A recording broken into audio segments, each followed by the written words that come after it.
Привет, YouTube! Это рубрика «Шах и мат». Ну что ж, погнали!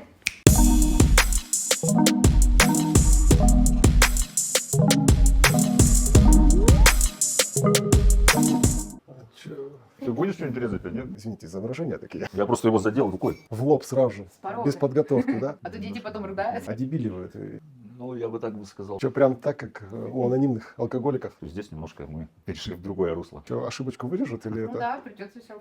новое слово, может быть, придумал? Заплати налоги и спи спокойно. Сам не ожидал. Ух, Аминь. и вот эта штучка. Чик. Привет, YouTube! Сегодня у нас отличнейшие гости. Сегодня у нас гости из Нижнего Тагила. Это действующие старейшины церкви. Это Алексей и Андрей. Они сегодня будут рассказывать нам о том, как они представляют себе образ мужчины в современном мире, о том, как возрастать в каких-то доблестных мужских чертах характера и в целом расскажут о своем пути, о том, как они преодолевали какие-то, может быть, моменты жизненные. И в целом сегодняшнее интервью обещает быть очень интересным. Но первое, чтобы мы хотели, чтобы вы, наверное, чуть-чуть поделились, кто вы такие, откуда вы, чем вы занимаетесь, и потом уже вернемся в ваши 90-е. Меня зовут Алексей, мне 53 года. Вот я сегодня служу пресвитером в нашей небольшой тагильской церкви. Вот, у меня 2 взрослых детей. Один закончил институт, 2 учится, жена любимая. Вот, и я служитель церкви, как говорится, на полное время. Меня зовут Андрей, мне 52 года. Я служу в церкви в Нижнетагильской, в команде руководителей. У меня есть жена, 3 детей. Старший сын взрослый уже, ему 19 лет, среднему 16. И, получается, самому младшему 10 лет. Сегодняшняя у нас тема о том, какой настоящий мужчина должен быть, вообще о его чертах характера. Но я так понимаю, у вас есть некий определенный бэкграунд, какое-то прошлое, когда вы были реальными пацанами в представлении мира сего. Может быть, вы поделитесь, как вы считаете, настоящий мужчина — это какой мужчина? Настоящий мужчина – это тот, кто похож на Иисуса Христа. Очень хитрый. Мы же правильно знаем ответ Иисус. Я бы так сказал, допустим, есть место, это 18 глава книги Бытия, если я не ошибаюсь. Там, когда Авраам был под дубом, в Мамре он сидел под дубом, и пришли ангелы к нему. Когда он их увидел, этих ангелов, то есть он подошел к ним, там, сказал, что я могу сделать то-то, то-то, и они сказали ему: сделай так, как ты говоришь. Я думаю, что мужчина должен иметь определенные качества своего характера, должен быть ответственным человеком, то есть он должен отвечать за свои слова. То, что он говорит, он должен делать. Это одна из черт характера, которая должна присутствовать у мужчин. И если смотреть, допустим, на Авраама, то он выполнил то, что он сказал. То есть мы тоже, как люди, которые служат Богу, знают Бога и двигаются за Ним, то есть должны иметь такое качество характера, чтобы мы могли говорить и выполнять то, что могли видеть люди в нас, то, что в характере должна быть ответственность, как у мужчины, так и у служителя. Ну, если говорить поподробнее, то для меня, наверное, мужчина – это, конечно же, человек отношений. И если раньше, когда мы росли, нам говорили, там, мужчина не плачет, вот, с детства, и такой вырисовывался образ мужика, который не ревет, который волевой, сильный, то есть он преодолевает любые там трудности. Вот. И были там определенные примеры какие-то в жизни, когда там несгибаемых, которые там за свою идею там готовы были на все пойти, на любые жертвы. И мы там старались быть похожими на них. То есть это волевые такие, целеустремленные, сильные характером люди, вот, которые не плачут, замечу. Для меня очень важно черпать мужское достоинство, понимание того, как быть мужчиной, это в Божьем присутствии. И для меня мужчина, в первую очередь, это вот именно человек Божьего присутствия. Тот человек, который имеет очень близкие отношения со Христом, который пребывает в этих отношениях. А когда ты пребываешь со Христом, ты должен быть искренний. Ну, нет смысла перед Богом врать, там, что-то лукавить, притворяться. То есть Он же видит все твое сердце, Он видит все твое нутро. Поэтому ты с Богом, не знаю, как другие люди, я стараюсь разговаривать так, как есть. Вот, то есть, и я порой высказываю Богу о своих претензиях к Нему, то есть о своем каком-то непонимании, о своих, может быть, даже наезжая, можно так сказать, что ли. И я так благодарен Богу, что Он меня не наказывает за это, то есть Он выслушивает все мои претензии и мои непонимания, и объясняет мне какие-то важные моменты, которые я должен понять в своей жизни, исправить. И, конечно же, сразу же приходит покаяние после этого. В Божьем присутствии я могу реветь, то есть я могу высказывать Ему там все свои слабости, открывать. И для меня вот реально мужчина – это вот человек таких вот близких отношений с Богом. Некий такой, знаете, Давид в поклонении, вот, Павел в действии. То есть, когда ты выходишь из Божьего присутствия, Бог уже все твои слабости, твои недостатки, Он покрыл своим совершенством. И ты выходишь уже совершенно другим человеком. И люди порой не видят все твоих слабостей, твоих там, каких-то немощей, которые ты там оставил в Божьем присутствии.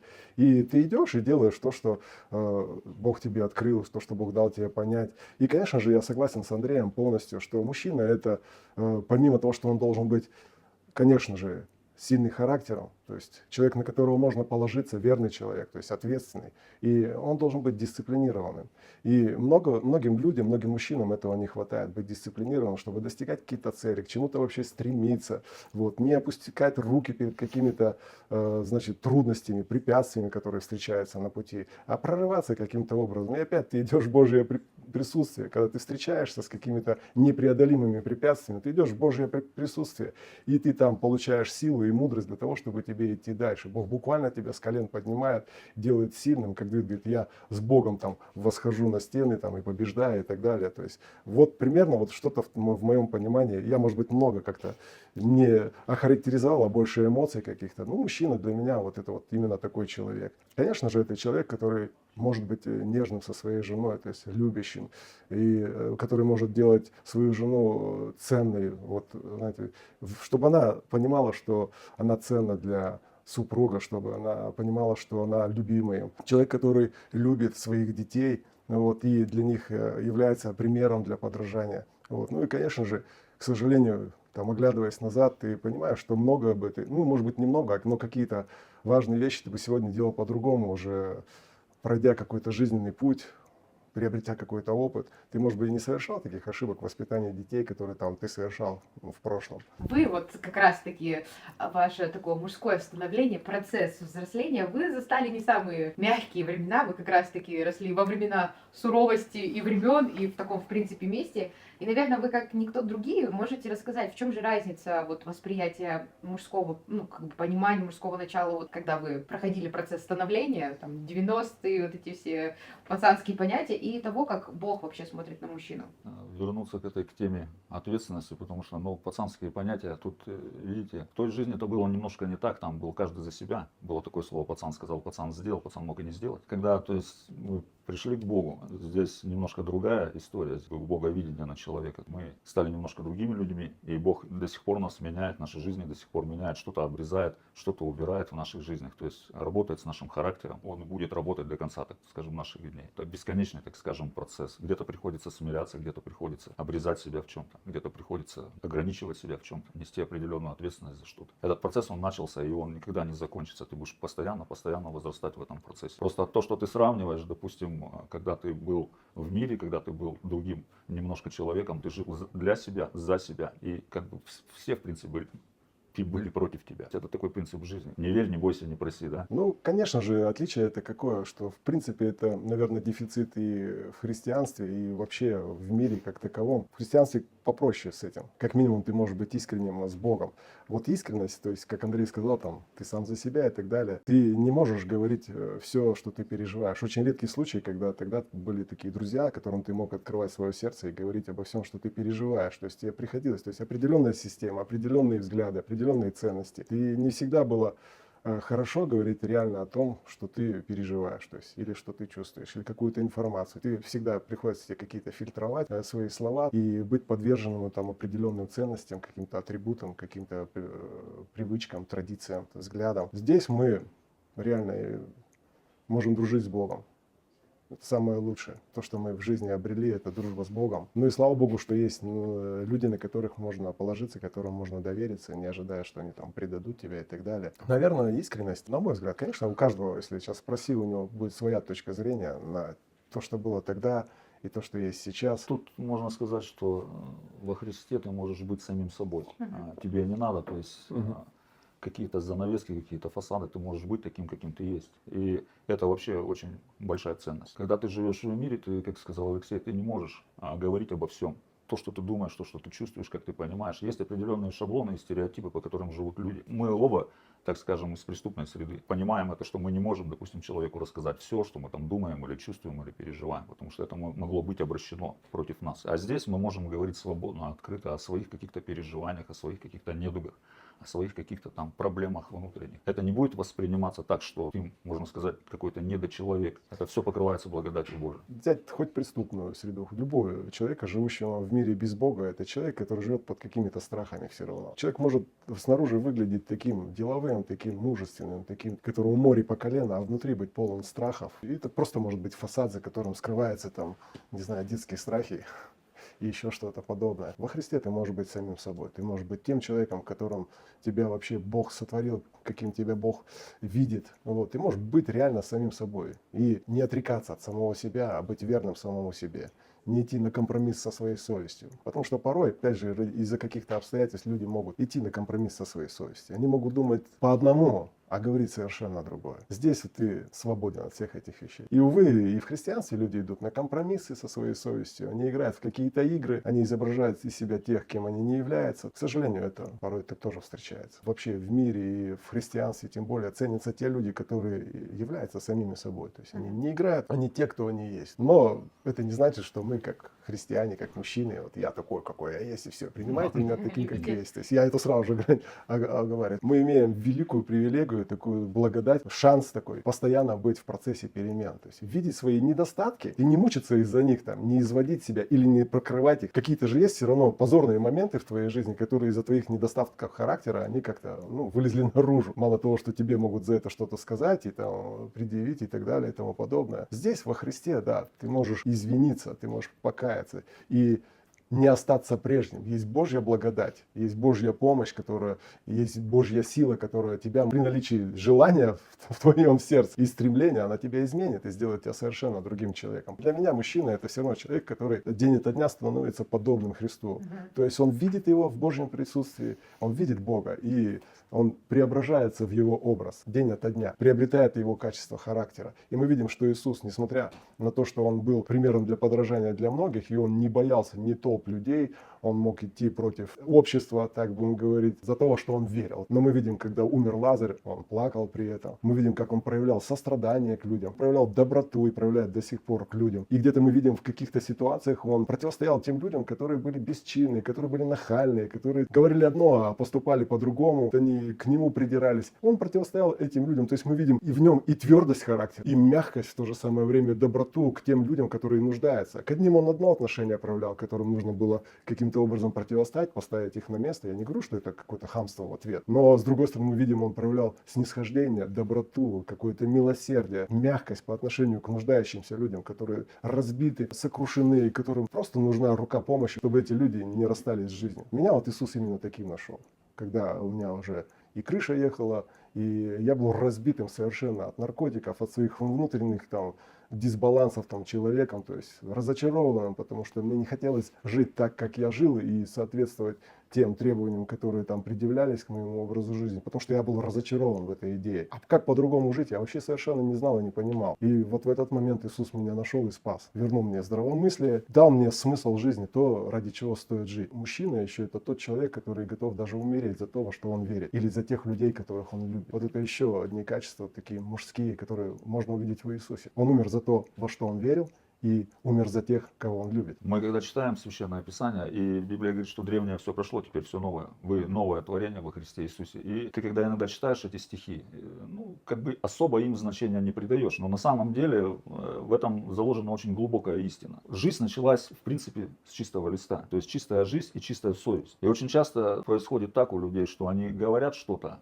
а потом они забывают то, что они говорили. Тебе не надо врать, тебе не надо притворяться и что-то говорить. У тебя чистый лист жизни и чистая совесть. Бог все сделал. И Бог вот дал эту возможность, то есть как бы начать вот эту жизнь как раз таки с чистого листа. Когда мы пошли, потому что Библия говорит, что древнее все прошло. То есть оно осталось там где-то позади. И это как бы такой внутренний стимул, когда ты это внутри понимаешь, когда ты осознаешь, когда ты этим живешь, что тебе не надо за что-то оправдываться там и так далее. Вспоминать какие-то вещи. Ты кому-то сказал что-то одно, а другому сказал что-то другое. Ты пытаешься сопоставить какие-то вот эти факты. Чистая совесть, говоришь правду, и не надо вспоминать, о чем ты кому-то что-то говорил. Ты просто говорил правду, так как оно есть. Огромный шанс для всех тех мужчин, которые потерпели крах в своей жизни как мужчины, которые потерпели поражение, неудачу. И мы сегодня встречаемся с такими ситуациями, когда мужчины хотят быть женщинами. Просто так не происходит. И это понятно, что это куча каких-то обстоятельств, каких-то ситуаций, когда, может быть, люди претерпели и насилие, может, какое-то надругательство, может быть, просто из там, бунта показать, что-то доказать, они идут таким путем. Но вообще, любой мужчина, который в чем-то потерпел крах, неудачу, несостоятельность, Бог делает нас новыми творениями во Христе Иисусе. Как Андрей сказал, не просто мы начинаем жизнь с чистого листа, это да и аминь, но Бог дает нам новую жизнь. Мы духовно рождаемся. У нас появляется огромнейший шанс, огромнейшая возможность стать мужчинами, в правильном смысле этого слова, быть настоящими мужчинами. Появляется шанс, несмотря на твое прошлое. Потому что все прошлое людей, оно искуплено кровью Христа. Прощение и новая жизнь, и вот новыми творениями люди становятся, когда они приходят ко Христу с покаянием в своем сердце, с покаянием на своих устах, когда они понимают свое банкротство в жизни, что они понимают, что крах, так жить больше нельзя, и они обращаются к Богу вот в покаянии, и Бог реально отзывается и дает новую жизнь, и делает новым своим творением, и говорит: все, вот есть мой план, я вижу тебя таким. Иди и каждый день теперь вписывай в эту книгу жизни чистую, новую. В отличие от жизни в мире, даже если ты что-то сделал не так, ты ошибся, ты совершил промах или ты согрешил и по-серьезному где-то что-то накосил, у тебя есть возможность вновь обратиться ко Христу и обрести новый шанс, новую возможность, чтобы становиться день ото дня настоящим мужчиной. А это подобие наше Христу. Все равно мы приходим ко Христу с нашим прошлым, с нашими какими-то твердынями. Процесс трансформации, может быть, вы расскажете, как он происходил, и, может быть, какое-то явное, очевидное свидетельство, когда вы говорите: ну, это исключительно слава Божья в моей жизни. Не сказать, что это как бы банальный такой пример, но я в своей жизни работал очень мало. Ну, то есть я физическим трудом не был никогда занят в своей жизни. И когда я покаялся, когда я пришел к Богу, я не понимал вообще, думаю, как вообще я буду жить. То есть у меня не было, нету ни образования, нету ни профессии, нету, ну, то есть каких-то навыков,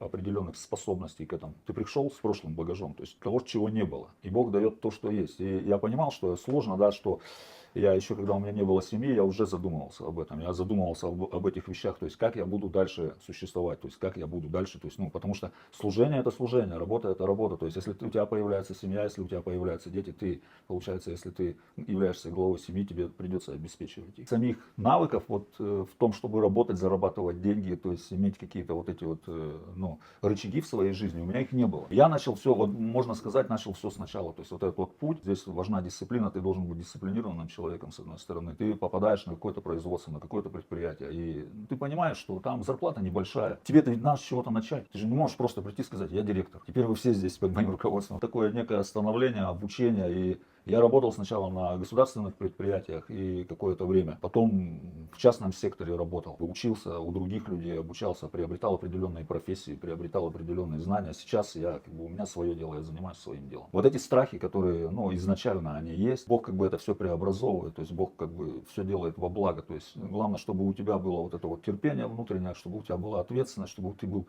дисциплинированным человеком в каких-то вещах. И Бог, Он приведет все в соответствии со своей волей. Когда смотрю сейчас назад, я даже иногда удивляюсь, вот как Библия говорит, что не видел того глаз, и не слышал того уха, и не приходило то на сердце человеку, что приготовил Бог для любящих его. Это вот серьезно, это да и аминь. До Христа я в основном там образ жизни и способ зарабатывания денег, он был криминальный. Мне вообще нравилось красть. Хотя у нас там основной доход и из других вещей, способов добывания был, но мне просто нравилось красть. Любовь к этому делу, да, была. И я помню, когда я стал христианином, я реально пережил рождение свыше, перемену в жизни. Не просто там как-то вот Бог что-то в моей жизни там изменил, от наркотиков избавил. Я самое главное, я пережил прощение моих грехов, как будто реально по-новому жить стал. И вот я встречаю одного старого приятеля своего, и вот он мне говорит: Леха, ты что, как бы жить-то будешь? Ты уверовал, я слышу? Я говорю: да. А как жить-то будешь? Вот у него вопрос. Я говорю: ну не знаю, говорю, как-то Бог научит меня или работать, или как-то по-другому обо мне заботиться. Я тогда был там, может быть, пару месяцев во Христе. А он никогда, мне кажется, вообще не работал. Криминал — это его образ жизни был. И вот так зацепило мой рассказ о Христе. Вот он говорит: Леха, я каждый вечер каюсь, Новый Завет читаю, плачу, говорит. Ну так открываться передо мной стал. И говорит: я просто единственное, как жить-то? Как жить-то? У меня жена, дочка сейчас, он там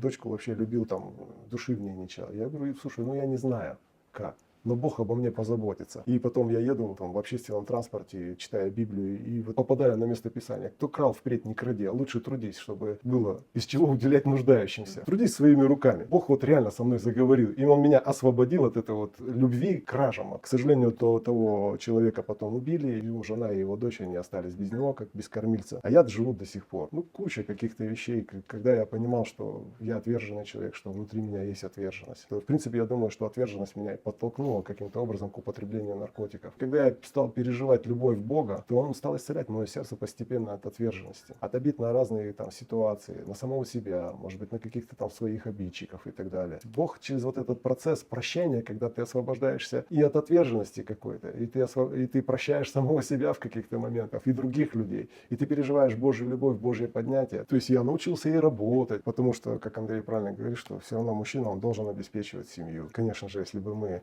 продолжали бы красть, то недолго бы мы заботились о нашей семье, скорее всего, наша семья бы заботилась о нас и возила бы нам передачки. А еще я не умел принимать подарки от женщин вообще, вообще какую-то помощь финансовую. С одной стороны, когда я кололся, мне наоборот финансовая помощь в радость, но когда я стал христианином, я вдруг обнаружил себе, вот я не умею принимать по-настоящему, там, с какой-то благодарностью, с какой-то открытостью, принимать подарки. И однажды одна женщина повела меня в магазин, моей женой, и она говорит, я хочу купить тебе там курточку, что ли. Я говорю, вообще, какая такая курточка, ничего мне не надо. Она говорит, у тебя проблемы какие-то? Я говорю, нет. Вообще от женщины какие подарки принимать? Я что, альфонсушка, что ли? И вот через нее меня Бог обламывал, и Бог меня вообще учил принимать благословения. И вот через эту женщину, мою сестру во Христе, Бог меня научил и от людей принимать, и от самого Бога принимать. Потому что порой мужики, они не умеют принимать что-то от Бога. Реально. Какое-то благословение, какую-то благодать, какую-то просто ту же самую любовь они не умеют принимать, потому что, наученный так, наученный.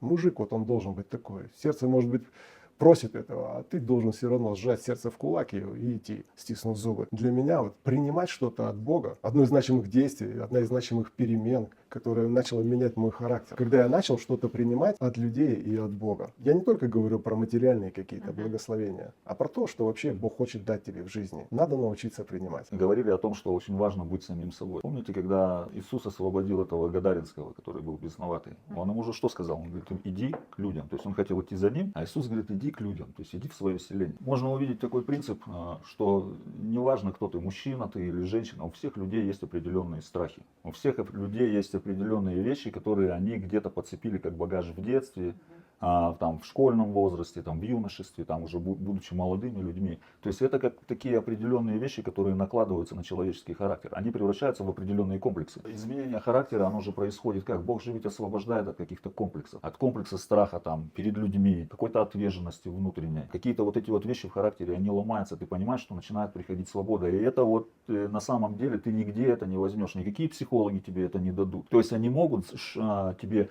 помочь, допустим, если брать психологическую помощь, но до определенного момента. А дальше, если Бог не вмешается, как Библия говорит, никто не сможет разогнуть то, что Бог сделал кривым. То есть это может сделать только Бог. Огромная драгоценность, когда ты осознаешь это, когда ты это принимаешь и понимаешь. Потому что если, допустим, нас взять 20 и более лет назад, то какие мы сейчас, это совершенно разные люди. Внутренне озлобленными людьми, там, с определенными комплексами, с определенными там какими-то вещами вот этими внутренними. А сейчас это совершенно другие люди. И это можно сделать только вот во Христе. Кого Сын освободит, тот истинно свободный будет. Вот эта свобода, она приходит только через Христа. Это вот часть характера, которая меняется, то, через что приходит эта свобода. Она приходит через Духа Святого и Христа в жизнь. Очень многие вещи ты становишься свободен от страхов, от каких-то внутренних комплексов, от каких-то внутренних своих этих заморочек, пониманий, твердынь, вот каких-то вот моментов, которые Бог просто берет и убирает. Ты как бы смотришь на этот мир уже совершенно другими глазами. Реально, когда я покаялся, когда Бог меня спас, я вышел на улицу. И вот этот бэкграунд, то есть что такое для меня бэкграунд? Это грех, это бремя греха, которое непосильным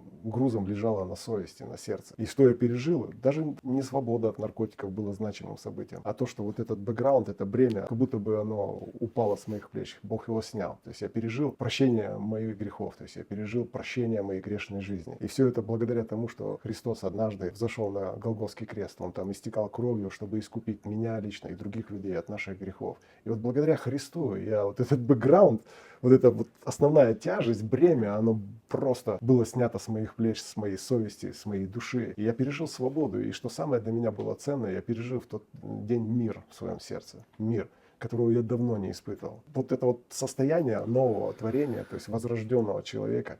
И когда тебе хочется дышать грудью, когда ты, я помню, вышел на улицу там, из дворца, в котором проходили эти богослужения, я вышел на улицу, и я огляделся, я услышал, что птички поют, что листья шевелятся, они зеленые. Ты вновь начал жить. И этот бэкграунд, вот это прошлое, это бремя, оно было искуплено Христом, оно было удалено из моей жизни. Конечно, там остались какие-то хвосты.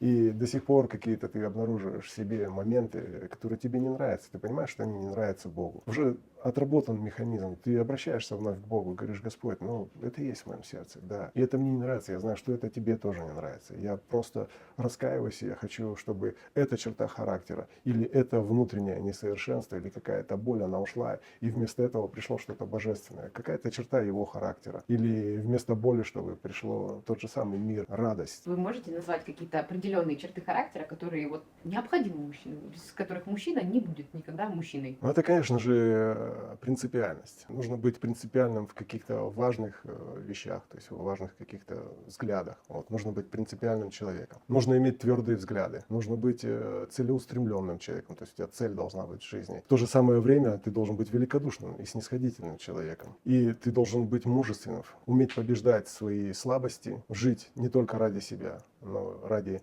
других людей, как минимум ради своей семьи. Вот. Но мы христиане, мы часто очень живем, если мы правильные христиане, да, да, мы живем ради каких-то других, множества других людей, которым можем принести и Божий свет, помочь в жизни, стать на ноги, быть человеком верным, порядочным, честным, искренним. Уметь ценить дружбу. Верность — это такая черта характера, что и ты не только верен Богу, не только верен жене, но и верен друзьям. Готов подставить плечо, протянуть руку. Мужчине вообще нужно уметь принимать решения. И даже если это решение, как бы, ну, он принял неправильно, ну, доводить дело до конца. Либо исправлять, либо следовать своему решению. То есть, как бы, ну, вот это как раз-таки вопрос, наверное, верности касательно то, что быть стойким в каких-то вещах. То есть, как бы, противостоять, уметь противостоять жизненным там перипетиям и разным трудностям. Потому что, когда вокруг тебя есть семья, когда вокруг тебя есть дети и твоя жена, они же все равно на тебя смотрят, какие ты решения принимаешь.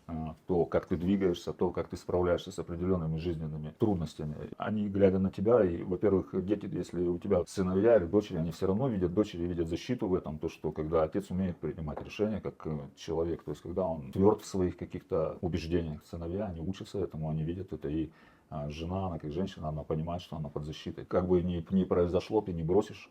Ты не включишь заднюю, не скажешь: я больше не могу. Для жены это, мне кажется, важно вообще, то ты мужчина, который надежный, который реально в каких-то там катаклизмах, в каких-то обстоятельствах, сложных ситуациях, то есть ты не подведешь, но ты тот человек, на которого можно просто смотреть, опереться, и как ты как скала будешь для них в это непростое штормовое время. И относительно решений, ну, не быть ослом, реально. То есть, когда ты принял неправильное решение, не будь ослом, не упирайся, то есть, не доказывай. Ты понимаешь уже, и все понимают вокруг, что ты осел, ты принял неправильное решение, но не будь еще большим ослом, признай это. Вот я считаю, что умение признать свои ошибки и попросить за них прощения, это тоже одна из черт характера, которые должны быть у настоящего мужчины. Когда он признает свои ошибки, берет ответственность за них, кается, но не только кается на словах, а делает все возможное, чтобы исправить эти ошибки. В мире это, скорее всего, считается, что слабостью, признание своих ошибок. Здесь, наоборот, я думаю, что когда ты признаешь свои ошибки, каким-то образом исправляешь их, Бог дает тебе силы двигаться дальше. Хорошее слово решение. То есть, когда люди, мужчины, там, глава семьи, муж, отец, принимают неверные решения, это может отразиться и на жене, и на детях, и на грядущих поколениях, к сожалению, это так. Поэтому и ради себя, и ради близких людей тебе надо нести ответственность за свои решения. И исправлять, если это неверное решение, ты пошел не туда, куда надо.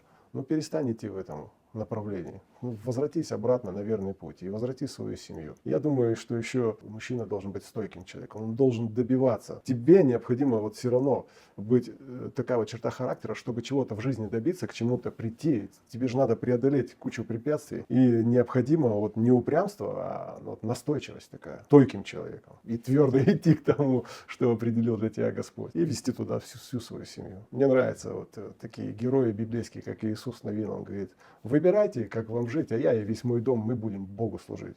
И я молюсь, когда я говорю: Бог, я хочу, чтобы это слово, оно было и для моей семьи, чтобы все мои потомки, они знали Тебя, служили Тебе и были настоящими христианами. Это моя молитва такая. Вы еще упоминали, кстати, слово мужество. Вот что для вас настоящее мужество? Потому что для кого-то это человек, который ничего не боится, который там прет до конца. Вот настоящие мужественные люди это какие? Некоторые понимают под словом мужество, для них это равно бесстрашие. То есть это вообще люди без страха и упрека, как раньше говорили, которые вообще ничего не боятся и так далее. Не знаю, это, если есть такие люди, я бы хотел на них посмотреть, на тех людей, которые ничего не боятся вообще в этой жизни. Мужество для меня это как раз преодолевать свои какие-то, может быть, внутренние страхи, свою неуверенность и идти дальше. Помимо того, что и в жизни куча всего, куча недоброжелателей, каких-то еще обстоятельств жизни, в которых тебе нужно будет проявлять мужество, чтобы решить эти проблемы, чтобы пойти туда, куда никто не хочет, и начать решать там какие-то вопросы, начать разбираться с этими проблемами. Мужество проявляется тогда, когда ты реально, вот если связать с решениями, о которых мы говорили чуть раньше, ты принял неправильное решение. Мужество для тебя это признать, что ты неправильное решение принял. Ты забурился не туда. Тебе надо остановиться и попытаться решить эту ситуацию. То есть для этого тоже нужно мужество. Иными словами, мужество это определенная внутренняя сила какая-то, которая помогает тебе преодолевать непреодолимое. Ну, я думаю, мужество это еще, когда ты можешь идти к цели, когда у тебя что-то не получается, ты как бы идешь, беря на себя определенную ответственность. Это тоже в определенной степени проявляется здесь мужество. Когда ты делаешь что-то вопреки там своим желаниям, вопреки своему там, так скажем, характеру, ты понимаешь, что это правильно, что это от Бога, но ты иногда не видишь этого результата, но ты понимаешь, что ты как бы преодолевая какие-то вот эти вот внутренние свои страхи, там какие-то убеждения, ты двигаешься, то есть вопреки всему к цели. Ты следуешь этой цели, там следуешь, допустим, Бог высвободил какое-то слово. Не всегда же у нас бывает такая легкая жизнь, как некоторые предполагают, я покаялся, все, я могу лежать там на диване, поливать семечки в потолок. Но следование за Богом это определенный жизненный путь, и он не всегда усеян розами. На пути к определенной к этой цели могут встречаться сложности, препятствия и проблемы. И вот мужество их преодолевать эти проблемы. Не просто как бы вопрос решения внутреннего, я так решил, но это внутренний какой-то стержень, это внутренний какой-то стимул, который тебя двигает к этому. Одна такая история библейская, причем это пример мужества. Это Давид и Голиаф. Куча мужиков, профессиональных воинов, они просто тупо боялись Голиафа. Все, они жили в страхе. Они боялись выйти с ним на битву, боялись проиграть. У каждого, может, были свои страхи. Но вот этот парень, он не побоялся выйти на битву с Голиафом, то есть все равно мужество это преодолевать трудности. И у каждого они свои, на своем уровне. Оказалось, что Давид и со львом уже успел разбираться и побеждать его, и с медведем, защищая свою пасту, так он говорит, свое стадо, которое было доверено ему на попечение. Мужество это вот преодолевать непреодолимое. Я бы еще добавил, конечно, к этому, в доме Саула. И вот здесь Давид как раз таки проявлял свое мужество. Мы можем увидеть такие черты характера у него, как смирение, то он не мог поднять руку на помазанника Божьего, хотя он много раз мог его убить. В этом тоже было определенное доверие Богу, и то есть как бы стойкость, это вот внутреннее мужество его, чтобы то есть не сделать этот неверный как раз таки шаг, который он мог хотя сделать при всех условиях, которые были. Какие практические шаги есть для того, чтобы достигать вот этого образа Христа? Но молодым людям хотелось бы пожелать быть более дисциплинированными в чтении Библии, в молитвенном времени. Ставить цели, достигать их, это дисциплинировать себя. Это очень помогает развивать в себе необходимые черты характера. Я был спортсменом в свое время. Меня учили преодолевать, дисциплинировать себя и ради достижений, результатов, чемпионства, преодолевать свои слабости, заставлять себя в каких-то моментах. То есть хотелось бы вот это пожелать, потому что на чиле живут люди, привыкли жить на расслабоне и не напрягаться, проводить время в телефончике, в компьютере, за играми, то есть и так далее. И так живя, ты никакой цели не достигнешь. Во-первых, чтобы стать мужчиной по сердцу Божьему, тебе надо знать Бога, тебе надо знать Божьи желания, тебе надо знать Божьи требования. А для того, чтобы это знать, тебе надо с Богом встречаться в молитве, читать Его Слово, преодолевать в себе те черты характера, которые не от Бога. И ставить, еще раз говорю, цели и достигать их. Если ты учишься в школе, поставь себе цель, закончить школу на 4,5, к примеру. Хотя бы. Не со справкой.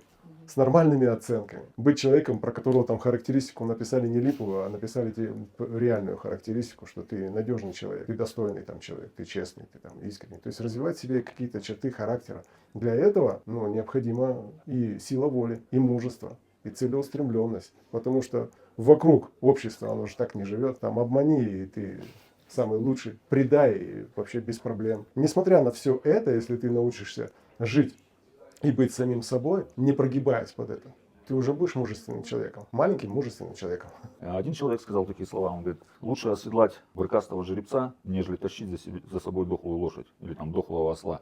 Дело в том, что, ну, как бы говорят в мире, что инициатива наказуема, но если инициативу направить в правильное русло, если ее направить по божественному пути, эту инициативу, и она может вырасти в очень большое что-то. То очень много сейчас людей, которые они просто безинициативные, они просто текут по течению. Для них это нормальный образ жизни. За инициативой всегда следует ответственность. Будь то обучение в школе, будь то семья, будь то церковь. Есть человек инициативный, да, он может каких-то вещей не понимать, да, он может там что-то не знать. Всегда найдутся вокруг люди, которые смогут его направить. Хуже, когда у человека этого качества нету внутри. Люди, и они и ведомыми иногда даже быть не могут. Просто они ничего не хотят от жизни. Творчески мыслить, развивать эти способности в себе, развивать таланты, которые дал Бог. Для этого тоже нужна дисциплина очень часто. Для того, чтобы развить в себе тот дар, тот талант, ту способность, которая есть от Бога в твоей жизни. К сожалению, зачастую все вот атрибуты современной жизни, они немножко отформатируют всех людей под одну гребенку. Творчески мыслить и раскрывать свои дары, таланты и способности. И не бояться быть белой вороной, там, отличаться от других людей. Для этого нужно и мужество, и дисциплина, и остальные черты характера, которые тебе помогут, чтобы быть тем человеком, каким Бог тебя видит. Это дорогого стоит. Не жить серой посредственностью, потому что куча ребят, они вот из каких-то внутренних страхов, боятся выделяться там и так далее. Не надо бояться. Спасибо за этот очень познавательный разговор. Друзья, я надеюсь, это интервью было для вас полезным. Оставляйте ваши комментарии, ставьте лайки и пишите, если вы хотите увидеть продолжение с Алексеем и с Андреем. Всем пока! Пока.